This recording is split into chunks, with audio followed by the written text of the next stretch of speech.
Amoeba में अधिकांश पोषण कैसा होता है? सर्वहारी। अमीबा में अधिकांश पोषण कैसा होता है? सर्वहारी। तिलचट्टा में कितने जोड़े श्वास रंध्र पाए जाते हैं? 10। तिलचट्टा में कितने जोड़े श्वास रंध्र पाए जाते हैं? 10। प्रकाश संश्लेषण की क्रिया होती है हरे पौधों में। प्रकाश संश्लेषण की क्रिया होती है हरे पौधों में। फ्लोएम ऊतकों द्वारा कार्बोहाइड्रेट का परिवहन होता है सुक्रोज के रूप में। सुक्रोज के रूप में। फ्लोएम ऊतकों द्वारा कार्बोहाइड्रेट का परिवहन होता है सुक्रोज के रूप में। मानव में वृक्क निम्नलिखित में किससे संबंधित है? तो उत्सर्जन से। वृक्क उत्सर्जन से संबंधित है। मूत्राशय, मूत्रवाहिनी, ये सब उत्सर्जन से संबंधित है। किसकी उपस्थिति के कारण पौधों का रंग हरा होता है? क्लोरोफिल के कारण। पौधों में उत्सर्जित पदार्थ है तो पौधों में उत्सर्जित पदार्थ के रूप में 3 गो हैं, टैनिन, रेजिन और गोंद। टैनिन, रेजिन और गोंद। तो डी ऑप्शन सही होगा इनमें से सभी। मानव हृदय में कोशिकाओं की संख्या कितनी होती है? 4। और मछली में कोशिकाओं की संख्या 2 होती है। कवक में पोषण की कौन सी विधि पाई जाती है? मृतजीवी। कवक में पोषण की कौन सी विधि पाई जाती है? मृतजीवी। हमारा शरीर किस पीएच परास के बीच कार्य करता है? 7.0 से 7.8। हमारा शरीर पीएच की परास के बीच कार्य करता है 7.0 से 7.8। स्वपोषी पोषण के लिए आवश्यक है तो कार्बन डाइऑक्साइड, CO2, सूर्य का प्रकाश यानी कि सनलाइट और पर्णहरित। तो डी इनमें से सभी। सामान्य अनुस्थिर रक्तदाब होता है 80 mm और अधिक से अधिक रक्तदाब 120 mm होता है। रुधिर का कौन सा अवयव रक्तस्राव को रोकने में मदद करता है? प्लेटलेट्स। रुधिर का कौन सा अवयव रक्तस्राव को रोकने में मदद करता है? प्लेटलेट्स। पीत रस कहाँ से स्रावित होता है? यकृत से। मछली के हृदय में कोशिकाओं की संख्या 2। निम्न में किसकी कोशिका ऊर्जा मुद्रा के रूप में जमा होता है? तो ATP के रूप में जमा होता है कोशिका की ऊर्जा। पत्तियों में गैसों का आदान प्रदान होता है रंध्र द्वारा। पत्तियों में गैस का आदान प्रदान होता है रंध्र द्वारा। हृदय से रक्त का संपूर्ण शरीर में पंप किया जाता है नीले द्वारा। हृदय से रक्त को संपूर्ण शरीर में पंप किया जाता है नीले द्वारा। निम्नलिखित में कौन सा यंत्र का उपयोग रक्त दाब मापने के लिए किया जाता है? तो स्फैग्नोमैनोमीटर। निम्नलिखित में कौन यंत्र का उपयोग कर रक्तदाब मापने में किया जाता है? स्फैग्नोमैनोमीटर से रक्तदाब को मापा जाता है। रक्त का कौन सा अवयव घायल स्थान से रक्त स्राव को मार्ग को रक्त का थाका बनाकर अवरुद्ध करता है? प्लेटलेट्स। प्लेटलेट्स। मन परीक्षण के लिए हरी पत्ती और आयोडीन डालने से हल्के पत्ती का अल्कोहल का उबाला जाता है क्लोरोफिल के घोलने पर। क्लोरोफिल के घोलने के लिए। स्लाइड के सर्वप्रथम कंपाउंड माइक्रोस्कोप से देखा जाता है 10x पर। स्लाइड को सर्वप्रथम कंपाउंड माइक्रोस्कोप से देखा जाता है 10x पर। कार्बोहाइड्रेट, प्रोटीन तथा वसा का पूर्ण पाचन होता है छोटी आंत में। कार्बोहाइड्रेट, प्रोटीन तथा वसा का पूर्ण पाचन होता है छोटी आंत में। श्वसन के अंतिम उत्पाद क्या है? CO2, H2O और ऊर्जा। CO2, H2O, ऊर्जा। अल्कोहल में उबली पत्ती पर आयोडीन विलयन को कुछ बूंदें डालने पर पत्ती का रंग होता है नीला काला। नीला काला। पादप में फ्लोएम उत्तरदायी है तो पादप में फ्लोएम भोजन को वहन के लिए। एक वयस्क मनुष्य में कितने दांत होते हैं? 32। एक कोशिकीय शैवाल में जल का परिवहन होता है विसरण द्वारा। एक कोशिकीय शैवाल में जल का परिवहन किसके द्वारा होता है? विसरण द्वारा। वृक्क के संरचनात्मक एवं क्रियात्मक इकाई को क्या कहते हैं? नेफ्रॉन। वृक्क के संरचनात्मक एवं क्रियात्मक इकाई को नेफ्रॉन कहते हैं। रक्त का थक्का बनाने में सहायक होता है रक्त बिंबाणु। रक्त का थक्का बनाने में सहायक होता है रक्त बिंबाणु। निम्नलिखित में कौन उत्सर्जी अंग है? वृक्क, अग्नाशय, आँख। तो वृक्क उत्सर्जी अंग है। कुटपाद किसमें पाया जाता है? अमीबा में। भोजन का पाचन किस प्रकार की अभिक्रिया है? अपचयन अभिक्रिया। क्लोरोफिल वर्ण का रंग हरा। खुला परिसंचरण तंत्र किसमें पाया जाता है? कॉकरोच में।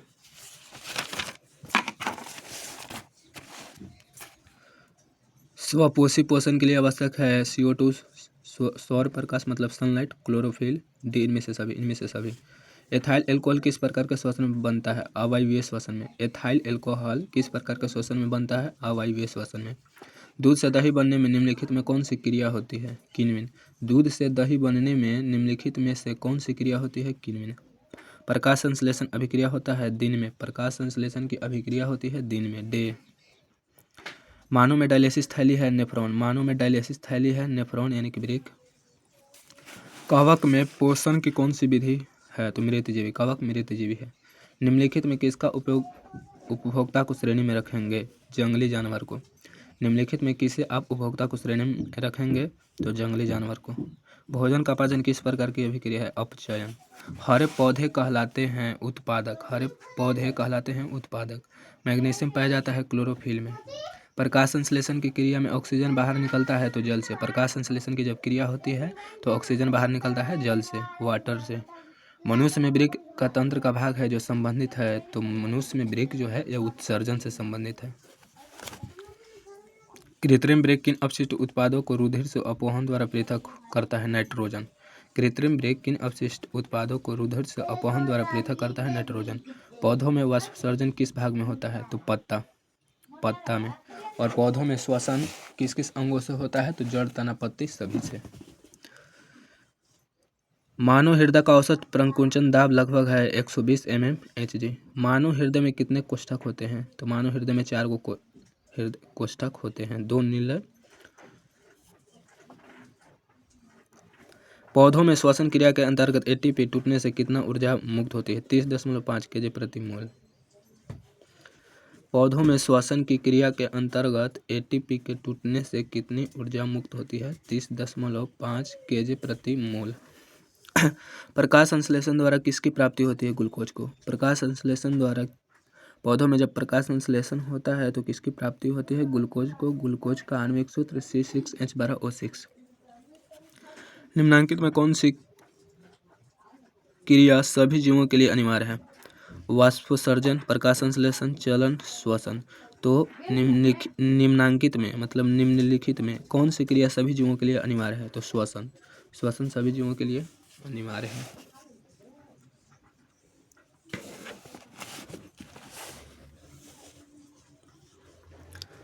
रक्त किसकी उपस्थिति के कारण लाल बनता है? हेमोग्लोबिन के उपस्थिति में रक्त जो होता है वो लाल दिखता है।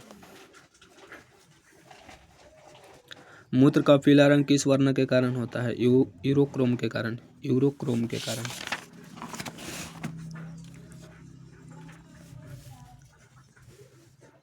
ग्रहणी भाग है छोटी आंत का। ग्रहणी भाग है छोटी आंत का। निम्न में किस रंग की प्रकाश की किरण प्रकाश संश्लेषण के सबसे ज्यादा प्रभावित करता है? लाल।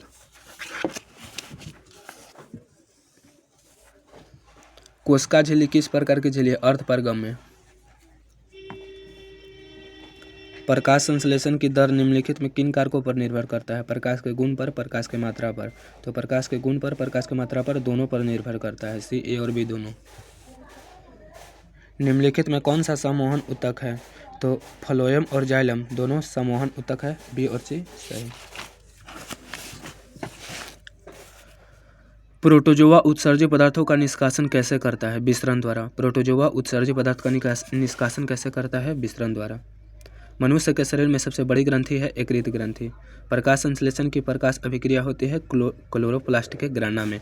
प्रकाश संश्लेषण की जो क्रिया होती है प्रकाश अभिक्रिया होती है, तो प्रकाश अभिक्रिया क्लोरोप्लास्ट के ग्राना में होती है। रक्त क्या है? तो रक्त एक ऊतक है। रक्त क्या है? रक्त ऊतक है। गुर्दों में उत्पादित मूत्र अस्थायी रूप से संग्रहित रहती है, तो गुर्दे में उत्पादित मूत्र अस्थायी रूप से संग्रहित रहती है मूत्राशय में। दांत के सबसे ऊपरी परत इनामेल कहते हैं। दांत के सबसे ऊपरी परत को इनामेल कहते हैं। मानव आहार नाल का सबसे लंबा भाग क्या है? छोटी आंत। मानव आहार नाल का सबसे लंबा भाग है तो छोटी आंत। चालनी नलिकाएं पाई जाती है तो फ्लोएम में। चालनी नलिकाएं पाई जाती है फ्लोएम में। आरबीसी का जीवन अवधि 120 दिन और डब्ल्यूबीसी का जीवन अवधि होता है 3 से 4 दिन। स्वपोषण के लिए आवश्यक है क्लोरोफिल, कार्बन डाइऑक्साइड तथा जल, यानी कि कार्बन डाइऑक्साइड मतलब CO2 और जल मतलब H2O। सी, सूर्य का प्रकाश मतलब सनलाइट। डी, इनमें से सभी, तो इनमें से सभी आवश्यक है। मैग्नीशियम पाया जाता है क्लोरोफिल में। न्यूक्लियस शब्द किसने प्रस्तुत किया? तो रॉबर्ट ब्राउन ने। न्यूक्लियस शब्द किसने प्रस्तुत किया? तो रॉबर्ट ब्राउन ने। न्यूक्लियस शब्द केंद्रक का खोज किसने किया था? Robert brown. पौधों में भोजन किस रूप में जमा रहता है? स्टार्च के रूप में। पौधों में भोजन किस रूप में जमा रहता है? स्टार्च के रूप में। प्रसिद्ध पुस्तक माइक्रोग्राफिया किन के द्वारा लिखी गई है? तो माइक्रोस्कोप मतलब माइक्रोग्राफिया जो लिखे हैं रॉबर्ट हुक। ऑप्शन डी सही। पौधों और पशुओं कोशिका का वैज्ञानिक अध्ययन कहलाता है कोशिका विज्ञान। कोशिका किसे कहते हैं? तो सभी जीवों के संरचनात्मक एवं क्रियात्मक इकाई को कोशिका कहते हैं। सजीवों के संरचनात्मक एवं क्रियात्मक इकाई को कोशिका कहते हैं। कोशिका विज्ञान क्या है? तो कोशिका विज्ञान की वह शाखा है जिसमें पौधों के कोशिका और पशुओं के कोशिका का अध्ययन किया जाता है, कोशिका विज्ञान कहलाता है। मानव हृदय घिरा हुआ है प्रेकार्डियम से। मानव हृदय घिरा हुआ है प्रेकार्डियम से। मानव हृदय घिरा हुआ है प्रेकार्डियम से। मनुष्य में श्वेत रक्त कोशिकाओं की जीवन अवधि कितना होता है? 3 से 4 दिन। पित्त रस कहाँ स्रावित होता है? यकृत ग्रंथि में। किस जीव में हेमोग्लोबिन नहीं पाया जाता है? मक्खी में। हेमोग्लोबिन की कमी से कौन सा रोग होता है? एनीमिया। हेमोग्लोबिन की कमी से कौन सा रोग होता है? एनीमिया। मनुष्य आहार नल में अवशोषी अंग है अपेंडिक्स। मनुष्य आहार नल में अवशोषी अंग है अपेंडिक्स। निम्नलिखित में ट्रिप्सिन एंजाइम का कार्य क्या है? प्रोटीन का पचाना। निम्नलिखित में कौन ट्रिप्सिन का एंजाइम का कार्य है? तो प्रोटीन का पाचन। मुख गुहा में आहार का कौन सा भाग पाचन होता है? कार्बोहाइड्रेट। मुख गुहा में आहार का कौन सा भाग पाचन होता है? कार्बोहाइड्रेट। ऑक्सीजन का वाहक है आरबीसी। ऑक्सीजन का वाहक है आरबीसी, मतलब रेड ब्लड सेल जो है ऑक्सीजन का वाहक करता है। रेड ब्लड सेल, लाल रक्त कोशिकाएं। आर मतलब रेड, बी मतलब ब्लड और सी मतलब सेल, तो रेड ब्लड सेल, लाल रक्त कोशिकाएं। निम्न में कौन स्वपोषी कौन है? हरे पौधे। स्वपोषी कौन है? हरे पौधे। स्वपोषी क्या होता है? तो स्वपोषी पोषण वैसे पोषण को कहा जाता है जिसमें जीव अपने भोजन के लिए अन्य जीव पर निर्भर न रहकर अपना भोजन स्वयं संश्लेषित करते हैं, वे कहलाते हैं स्वपोषी। तो हरे पौधे अपना भोजन खुद बनाते हैं, स्वपोषी हो गए। मछली, कीट, अमीबा, ये सब क्या है? ये सब है परपोषी, ये दूसरों जीवों पर आश्रित है। किसी पौधों में रंध्र अनुपस्थित रहते हैं हाइड्रिला में। किसी पौधों में रंध्र अनुपस्थित रहते हैं, पौधों में पौधा में रंध्र अनुपस्थित रहते हैं हाइड्रिला में। मानव गुदे का आकार होता है सेम के बीच के आकार। सेम के बीच के आकार। जीवन की एक महत्वपूर्ण विशेषता क्या है? समन्वय। जीवन की एक महत्वपूर्ण विशेषता है समन्वय। स्वपोषी पोषण होता है पौधों में, कुछ प्रोटिस्टा तथा प्रोकैरियोटिक्स में, ए और सी दोनों। ग्लाइकोलाइसिस होता है कोशिका द्रव्य में। ग्लाइकोलाइसिस होता है कोशिका द्रव्य में। मानव मूत्र में यूरिया का प्रतिशत मात्रा 2%। मानव मूत्र में यूरिया का प्रतिशत मात्रा 2%। पौधों में गैसों का आदान प्रदान होता है रंध्र में। पौधों में गैसों का आदान प्रदान रंध्र में। परिशेष का हिस्सा है आहार नल का। परिशेष का हिस्सा है आहार नल का। ट्रेकिया किस जीवन का श्वसन अंग है? कॉकरोच। ट्रेकिया किस जीवन का श्वसन अंग है? कॉकरोच। गार्ड कोशिका कौन सी भित्ति मोटी होती है? भीतरी। गार्ड कोशिका की कौन सी भित्ति मोटी होती है? भीतरी।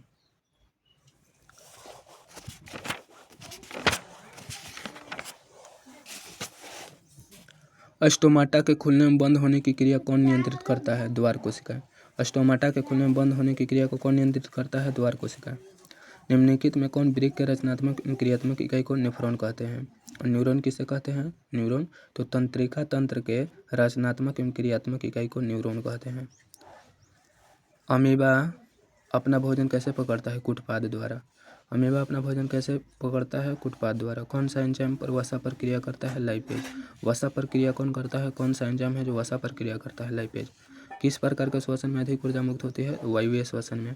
वायवीय श्वसन में 38 एटीपी ऊर्जा मुक्त होती है और अवायवीय श्वसन में 2 एटीपी ऊर्जा मुक्त होती है।